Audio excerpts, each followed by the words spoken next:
one of the things that can be difficult when you are trying to highlight your background experience is storytelling. Storytelling those examples. And you can sometimes get lost when trying to have a conversation. I do it myself.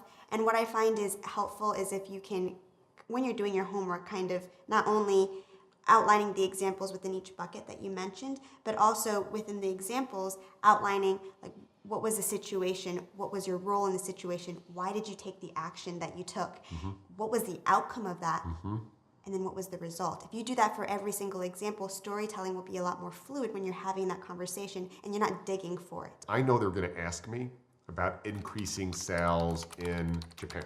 That activity needs to have an EQ associated with it for the EQ bucket, a skill associated with it, with the skill bucket, and then a leadership collaboration. So your story then is prepared. So when they say, Bob, I noticed that you had 45% increase in sales in Japan. Tell me how you did that.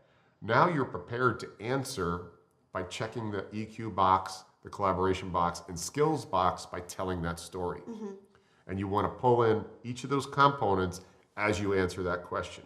You don't need to have 12 examples within each bucket. In fact, you can use those same 3 to 4 examples as long as you do your due diligence in digging in how they relate to each bucket. If you're just out of university or a couple of years, you might only have 3 examples. But the example needs to check each of the buckets. We've given you all this toolkit, and you've done your homework, you've done your due diligence, you have all this information.